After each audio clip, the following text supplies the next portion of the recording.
ഇനി പറയാൻ പോകുന്ന ഒരു കാര്യം എന്ന് പറയുന്നത് ഈ വണ്ടിയുടെ ഏറ്റവും വലിയൊരു പോരായ്മയാണ്. അതൊരു റിയലി ഒരു പോരായ്മ തന്നെയാണ് ഉണ്ട്.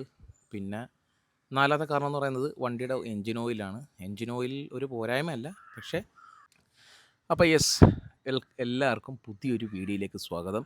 അപ്പോൾ നമ്മുടെ ഇന്നത്തെ വീഡിയോ എന്ന് പറയുന്നത് നമ്മുടെ ചാനലിൽ ആദ്യമായിട്ട് ചെയ്യാൻ പോകുന്ന ഒരു സെഗ്മെൻറ്റാണ്. അതായത് നിങ്ങൾ RTXൻ്റെ എൻ്റെ ഓണർഷിപ്പ് റിവ്യൂവും RTXൻ്റെ എൻ്റെ ഡീറ്റെയിൽഡ് ആയിട്ടുള്ള എൻ്റെ റിവ്യൂ നിങ്ങൾ കണ്ടു കാണും. പക്ഷേ അതിൽ അത്രയും കണ്ടിട്ട് പോലും ആൾക്കാർക്ക് ഇപ്പോഴും സ്റ്റിൽ ഡിസൈഡ് ചെയ്യാൻ പറ്റുന്നില്ലെന്ന് ആൾക്കാർ പറയുന്നു. എൻ്റെ റിവ്യൂവിൻ്റെ പ്രശ്നമാണോ അല്ലെങ്കിൽ ഓണർഷിപ്പ് റിവ്യൂവിൻ്റെ പ്രശ്നമാണോ എന്ന് എനിക്കറിയത്തില്ല. ഞാൻ മാക്സിമം കവർ ചെയ്യാനുള്ള എല്ലാം ഞാൻ കവർ ചെയ്തിട്ടുണ്ട് എന്നുള്ളതാണ് അതിനകത്ത് ഏറ്റവും വലിയ വാസ്തവം. സോ ഇന്ന് നമ്മൾ സംസാരിക്കാൻ വേണ്ടി പോകുന്നത് കൺഫ്യൂഷനായിട്ട് നിൽക്കുന്ന ആൾക്കാർക്ക് വേണ്ടി മാത്രമുള്ള വീഡിയോ ആണ്. നിങ്ങൾ RTX ബുക്ക് ചെയ്ത് കട്ട വെയിറ്റ് ചെയ്ത് നിൽക്കുന്ന ഒരു വ്യക്തിയാണെന്നുണ്ടെങ്കിൽ നിങ്ങൾ വീഡിയോ കാണേണ്ട യാതൊരു ആവശ്യമില്ല. ആ വണ്ടിയെ എടുക്കത്തോളം ആ വണ്ടി നിങ്ങൾ ഇഷ്ടപ്പെട്ട് പോയെങ്കിൽ തീർച്ചയായിട്ടും നിങ്ങൾ ഈ വീഡിയോ ഫുള്ളായിട്ടിരുന്ന് കാണേണ്ട യാതൊരു ആവശ്യമില്ല. ഞാൻ ഫസ്റ്റിൽ തന്നെ പറയാം, ഈ വീഡിയോയിൽ ഞാൻ ആ വണ്ടിയെ വാങ്ങാതിരിക്കാൻ മാത്രം വലിയ കാരണങ്ങളൊന്നും അല്ല പറയാൻ പോകുന്നത്. എനിക്കിഷ്ടപ്പെടാതെ പോയ കുറച്ച് കാര്യങ്ങൾ ഇമ്പ്രൂവ് ചെയ്യാമായിരുന്നു എന്ന്. കാര്യം ഇത് വീഡിയോ ആയിട്ട് ചെയ്യാൻ കാര്യം ഒരുപാട് ഇൻസ്റ്റാഗ്രാമിൽ മലയാളത്തിൽ റോഡ് റിവ്യൂ ചെയ്ത ഫസ്റ്റ് റിവ്യൂ എനിക്ക് തോന്നുന്നത് എൻ്റെ ആണെന്ന് തോന്നുന്നു. അതുകൊണ്ട് തന്നെ എൻ്റെ ഇൻസ്റ്റാഗ്രാം മൊത്തം RTX എങ്ങനെയുണ്ട് ബ്രോ, ADV 398 എങ്ങനെയുണ്ടെന്ന് പറഞ്ഞിട്ട് ഒരുപാട് മെസ്സേജ്. സോ നമ്മൾ ഈ ഫീൽഡിൽ നിൽക്കുമ്പം നമ്മൾ റെസ്പോൺസിബിൾ ആയിരിക്കണം, എല്ലാവർക്കും നമ്മൾ റിപ്ലൈ കൊടുക്കണം. സോ അങ്ങനെ റിപ്ലൈ കൊടുക്കാൻ പറ്റാത്തത് കൊണ്ട് ഒരു വീഡിയോ ആയിട്ട് ചെയ്യുന്നു എന്നുള്ള കാര്യം മാത്രമേ ഉള്ളൂ. ഈ വണ്ടി മോശമാണെന്നോ ഈ വണ്ടി എടുക്കാൻ പറ്റാത്ത ഒരു കൂറ വണ്ടിയാണെന്നോ ഒന്നും തന്നെയല്ല പറയുന്നത്. സ്റ്റിൽ ഞാൻ ഇപ്പോഴും പറയുന്നു, എൻ്റെ റിവ്യൂ വീഡിയോയിലും ഓണർഷിപ്പ് റിവ്യൂവിലും എല്ലാം ഈ വണ്ടിയുടെ മാക്സിമം പോസിറ്റീവ് മാത്രമാണ് ഞാൻ പറഞ്ഞേക്കുന്നത്. അങ്ങനെ പോസിറ്റീവ് മാത്രമെന്നല്ല പറഞ്ഞത്, വണ്ടിയുടെ പോസിറ്റീവ് മാക്സിമം ഞാൻ ഉൾപ്പെടുത്തിയിട്ടുണ്ട്. അതായത് ആ വണ്ടി ഇപ്പം ഒന്നുകൂടെ പറയാം, ആ വണ്ടി ഒരു വാല്യൂ ഫോർ മണി ബീസ്റ്റ് തന്നെയാണ്. ഒരു 300 cc kick shifter, TFT display, ഒരു 36 bhp, ഒരു ലോങ് ട്രാവൽ സസ്പെൻഷൻ, എല്ലാത്തിലുപരി ഒരു വലിയൊരു ഭീകരമായ ലുക്ക്. ഇതൊക്കെ തന്നിട്ട് 2 ലക്ഷം രൂപയ്ക്ക് താഴെ എക്സ്ഷോറൂം പ്രൈസ് വരിക എന്നൊക്കെ പറഞ്ഞാൽ, 2.5 ലക്ഷത്തിന് ഓൺ റോഡ് താഴെ വരിക എന്നൊക്കെ പറഞ്ഞാൽ ബേസ് വേരിയൻറ്റിന് അത് killer value for money deal തന്നെയാണ് ഇപ്പോഴും ഞാൻ പറയുന്നത്. പക്ഷേ സ്റ്റിൽ മോട്ടോർ സൈക്കിളാണ്, മനുഷ്യന്മാരെ പോലെ എല്ലാ മോട്ടോർ സൈക്കിളും പെർഫെക്റ്റ് ആകണമെന്നില്ല. അങ്ങനെ പെർഫെക്റ്റ് അല്ലാത്ത കുറച്ച് നേച്ചർ എനിക്ക് ആ വണ്ടിയിൽ തോന്നിയത്. കാരണം ഇപ്പോഴും ഒരുപാട് ആൾക്കാർ ആ വണ്ടി മേടിക്കാൻ നിന്നിട്ട് കണ്ടിട്ട് പോലുമില്ല. സങ്കടം തോന്നും. അത് കാരണം TVSൻ്റെ കുഴപ്പമല്ല, അവരുദ്ദേശിച്ചതിനേക്കാളും വണ്ടി ഹിറ്റായി. ഇറങ്ങുന്നതിന് മുമ്പ് ഇറങ്ങി സ്വല്പ നേരം കൊണ്ട് തന്നെ ബുക്കിങ്ങും കാറിലൊക്കെ ഒരുപാട് കയറി. അങ്ങനെ ആ വണ്ടി ബുക്ക് ചെയ്ത് വെയിറ്റ് ചെയ്തിരിക്കുന്ന ആൾക്കാർക്ക് വേണ്ടിയിട്ട് ഞാൻ ജസ്റ്റ് ഒന്ന് പറയുകയാണ് ഈ വണ്ടി എന്താണ് എന്നുള്ള കുറച്ച് നെഗറ്റീവ്. പോസിറ്റീവും കാണണമെന്നുണ്ടെങ്കിൽ റിവ്യൂ വീഡിയോ നിങ്ങൾ പോയി കണ്ടാൽ മതി. എനിക്ക് തോന്നിയ കുറച്ച് കാര്യങ്ങൾ, കുറച്ച് പോയിൻറ്റ്സ് ഞാൻ പറയാം. ഒന്നാമത്തെ പോയിൻ്റ് എന്ന് പറയുന്നത്, ഈ വണ്ടിയുടെ എൻജിൻ സൈഡ് കുറച്ച് വൈബ്രേറ്റിയാണ്. നമ്മുടെ ഡ്യൂക്ക് 390 ADV 390 വൈബ്രേഷൻ ഉണ്ട് തീർച്ചയായിട്ടും. പക്ഷേ ADV 390 ഒരു വൈബ്രേഷൻ എന്ന് പറഞ്ഞാൽ ടപ്പ് ടപ്പ് ടപ്പ് ടപ്പ് ഒരു ആദ്യത്തെ ആ ഒരു ഇനീഷ്യൽ RPM ഒരു 3000-4000 RPM താഴെ ഒരു ഒരു ഒരു ഒരു ഒരു ബാസ് ഇടിക്കുന്ന പോലത്തെ ഒരു വൈബ്രേഷനാണ്. ഇതിലെന്ന് പറഞ്ഞാൽ റിയൽ വൈബ്രേഷൻ, എരപ്പ് കുറച്ച് നമുക്ക് നന്നായിട്ട് ഫീൽ ചെയ്യും ആ ഒരു എൻജിൻ്റെ ഭാഗത്തുനിന്ന്. അത്യാവശ്യം നല്ല രീതിയിൽ തന്നെ എൻജിൻ്റെ ഭാഗത്തുനിന്ന് ആ ഒരു എരപ്പ് എന്തായാലും നമുക്ക് കിട്ടും എന്നുള്ളതാണ് എനിക്ക് ഓടിച്ചപ്പോൾ മനസ്സിലായ ഒരു കാര്യം. ഞാൻ വിചാരിച്ചത് വൈബ്രേഷൻ ഉണ്ടെന്ന് ഒരുപാട് പേര് പറഞ്ഞെങ്കിലും വലിയൊരു വൈബ്രേഷൻ ഉണ്ടാവും ഞാൻ പ്രതീക്ഷിച്ചില്ല. പക്ഷേ അത്യാവശ്യം വൈബ്രേഷൻ ഉണ്ട് കേട്ടോ വണ്ടിക്ക്. അത് ഇച്ചിരി ചെറിയൊരു അനോയിങ് ആയിട്ട് തോന്നി. വരുന്ന ഫസ്റ്റ് ബാച്ച് വണ്ടിയല്ലേ, അത് കഴിഞ്ഞ് സെക്കൻഡ് ബാച്ചും അടുത്ത വർഷമൊക്കെ ആകുമ്പോൾ അതൊക്കെ പരിഹരിക്കും TVS. അത് വേറെ കാര്യം, TVS ആണ് അത് പരിഹരിച്ചിരിക്കും തീർച്ചയായിട്ടും. വേറെ ഏത് ബ്രാൻഡ് ഭരിച്ചില്ലെങ്കിലും TVS പരിഹരിച്ചിരിക്കും. അതിൽ എനിക്ക് 100% ഉറപ്പുണ്ട്. അത് മേടിക്കാതിരിക്കാനുള്ള റീസൺ ആണോ എന്ന് വെച്ച് കഴിഞ്ഞാൽ അല്ല, പക്ഷേ അതൊരു ചിലർക്കൊരു ബുദ്ധിമുട്ടായിട്ട് തോന്നിയേക്കാം. മേ ബി അത്ര റിഫൈൻഡായിട്ട് പ്രതീക്ഷയിലൊക്കെ പോയി നിൽക്കുന്നവരാണ് ചിലപ്പം പ്രതീക്ഷിക്കാം. രണ്ടാമത്തെ കാര്യം വണ്ടിയുടെ ഒരു ഓവർ ലീനിയാരിറ്റിയാണ്. അതായത് വണ്ടിയുടെ ഓവർ ലീനിയർ ഫീൽ എന്ന് പറഞ്ഞാൽ ചില ആൾക്കാർക്ക് പിടിക്കത്തില്ല. ഇപ്പം ഉദാഹരണത്തിന് ഇതിൻ്റെ അർബൻ മോഡിൽ ഇട്ട് കഴിഞ്ഞാൽ ത്രോട്ടിൽ വളരെ സ്ലഗ്ഗിഷായിട്ട് ഫീൽ ചെയ്യും, വളരെ പെതുക്കെ കയറുന്നത് പോലുള്ളൊരു ഫീലാണ്. ആക്ച്വലി അതൊരു മെച്യൂരിറ്റി റൈഡറിനെ സംബന്ധിച്ചിടത്തോളം, കുറച്ച് ഏജ്ഡ് ആയിട്ടുള്ള റൈഡറിനെ സംബന്ധിച്ചിട്ട് അതൊരിക്കലും ഒരു പോരായ്മയായിട്ട് തോന്നത്തില്ല. എന്നാൽ അത്യാവശ്യം ഒരു 36 bhp നല്ലോണം പ്രത്യേകിച്ച് അവർ തന്നെ RTR 310 RR 310 ഓടിച്ചിട്ട് വന്നു കഴിയുമ്പോൾ കുറച്ചൊരു ലീനിയാരിറ്റിയൊക്കെ പോലെ ഫീൽ ചെയ്യും. പവറുണ്ട് വണ്ടിക്ക്. ഞാൻ ആ റിവ്യൂ വീഡിയോയിലും പറയുന്നുണ്ട്, പവർ നല്ല രീതിയിൽ കൈ കൊടുത്തു കഴിഞ്ഞാൽ വണ്ടി ഏരച്ചങ്ങ് കയറിക്കോളും. പക്ഷേ ഈ പറഞ്ഞതുപോലെ ചെറിയൊരു ലീനിയാരിറ്റി ഒരു നമ്മൾ അർബണിലൊക്കെ ഇട്ട് ഓടിക്കുമ്പോൾ നമുക്ക് തോന്നും നല്ലപോലെ ലീനിയറാണ് എന്നുള്ളതാണ്. ആ 36 PS നമുക്ക് ഇനീഷ്യൽ RPM ഒന്നും തന്നെ നമുക്ക് ഫീൽ ചെയ്യാനായിട്ട് പോകുന്നില്ല എന്നുള്ളതാണ് അതിനകത്ത് ഏറ്റവും വലിയ രണ്ടാമത്തെ ഞാൻ കണ്ട ഒരു കാര്യം എന്ന് പറയുന്നത്. എന്നെ സംബന്ധിച്ചിട്ട് എനിക്ക് ഒരു ADV മോട്ടോർ സൈക്കിളാകുമ്പോൾ കുറച്ചൊന്ന് കുറച്ചൊന്നൊരു ലോ എൻഡിൽ കുറച്ചൊരു പെർഫോമൻസ് വേണം എന്ന് വിചാരിക്കുന്നൊരു വ്യക്തിയാണ് ഞാൻ. പിന്നെ മൂന്നാമത്തെ കാര്യം എന്ന് പറയുന്നത് വണ്ടിയുടെ സർവീസാണ്. സർവീസ് എന്ന് പറയുമ്പോൾ എല്ലായിടവും RTXൻ്റെ സർവീസ് അവൈലബിൾ ആകുന്നില്ല. കോട്ടയം TVSലും അതുപോലെ തന്നെ നമ്മുടെ 1-2 എറണാകുളത്തൊക്കെ ആണെന്നുണ്ടെങ്കിൽ ഇതിൻ്റെ സർവീസ് നല്ല രീതിയിൽ തന്നെ ചെയ്തു തരും. പക്ഷേ എല്ലായിടവും ഇതിൻ്റെ സർവീസും വണ്ടിയും അവൈലബിൾ അല്ല എന്നുള്ളത് ചെറിയൊരു പോരായ്മ പോലെ തോന്നി. ഇപ്പോൾ KTMൻ്റെ ആണെങ്കിൽ KTMൻ്റെ ഏത് ഷോറൂമിൽ ചെന്നാലും ADV 390 നിങ്ങൾക്ക് കിട്ടും.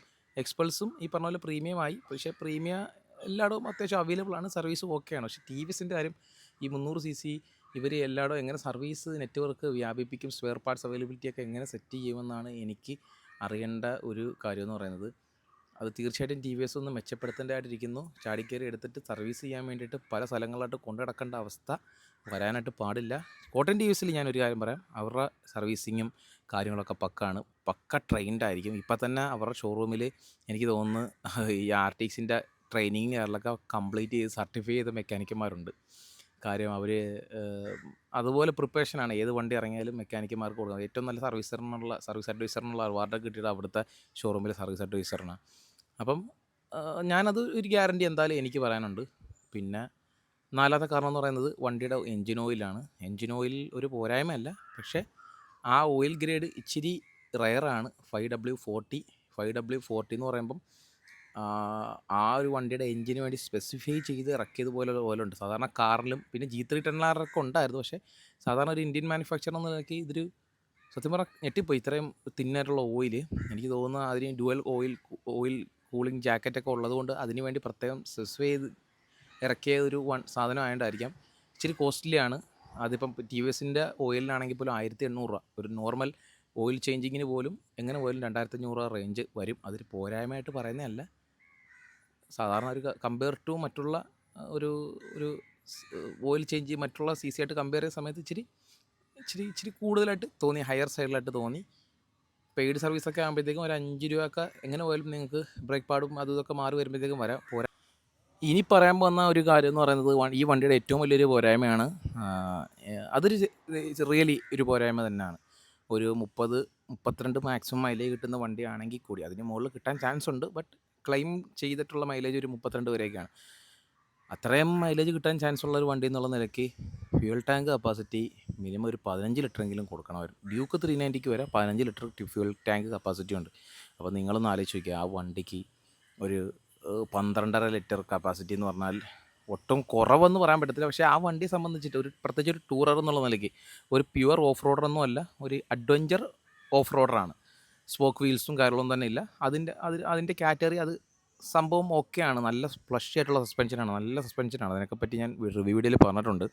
നല്ല കേപ്പബിളായിട്ട് നമുക്ക് ഓഫ് റോഡിങ് കാര്യങ്ങളൊക്കെ ചെയ്യാം. പക്ഷേ ഇച്ചിരി കൂടെ ഒരു ടാങ്ക് റേഞ്ച് കൊടുക്കാമായിരുന്നു. കാര്യം പ്രത്യേകിച്ച് ആ വണ്ടിയുടെ എർഗണോമിക്സും കംഫർട്ടും വേറെ ലെവലാണ്. നല്ല അടിപൊളി കംഫർട്ടാണ് പില്ലിയനും റൈഡറിനും ഒക്കെ.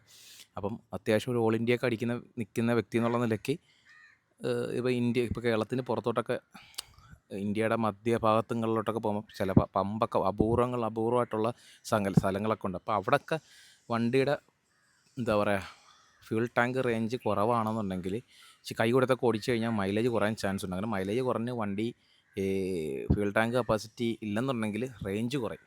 സോ അതൊരു പോരായ്മ പോലെ എനിക്ക് പേഴ്സണലി ഫീൽ ചെയ്തത്. അതൊരു റിയൽ പോരായ്മ തന്നെയാണ് ഞാൻ കണ്ടത്. ഈ വണ്ടിയുടെ ഏറ്റവും നല്ലൊരു പോരായ്മ അത് തന്നെയാണ്. പിന്നെ പറയാനുള്ളൊരു കാര്യം എന്ന് പറഞ്ഞാൽ പ്രത്യേകിച്ച് അങ്ങനെ വേറെ പറയാൻ മാത്രം കാര്യങ്ങളൊന്നും തന്നെ ഇല്ല. എനിക്ക് മെയിനായിട്ടും ഈ വണ്ടിയിൽ ഇമ്പ്രൂവ് ചെയ്യണമായിരുന്നു എന്ന് തോന്നിയിട്ടുള്ള കാര്യങ്ങളാണ് ഞാൻ ഈ പറഞ്ഞത്. അതിൽ ഏറ്റവും എനിക്ക് പോരായ്മ പോലെ തോന്നിയത് എൻജിൻ്റെ വൈബ്രേഷൻസ്, ആ ഒരു പവർ ഡെലിവറി കുറച്ചും കൂടെ ഒന്ന് സ്ട്രോങ് ആക്കണമെന്ന് തോന്നി. സ്റ്റിൽ അത് ഇഷ്ടപ്പെടുന്ന അത്രയും സ്ട്രോങ് ആകാത്ത ആൾക്കാർ മെജോറിറ്റി ഉണ്ടാവാം. എൻ്റെ ഒരു കാഴ്ചപ്പാട് ഞാൻ പറഞ്ഞതേ ഉള്ളൂ. കുറച്ചും കൂടെ ഒന്ന് ഷാർപ്പ് എന്ന് പറയാൻ പറ്റത്തില്ല, കുറച്ചും കൂടെ ഒന്നൊരു ലോ എൻഡിൽ കുറച്ചും കൂടെ ഒരു ടോർക്ക് ഫീൽ ഉണ്ടാവണം എന്ന് തോന്നി. പിന്നെ വണ്ടിയുടെ ആ ഒരു സർവീസ് നെറ്റ്വർക്കിങ്ങിൻ്റെ വിഷയങ്ങൾ ഒന്ന് പരിഗണിക്കണമെന്ന് തോന്നി.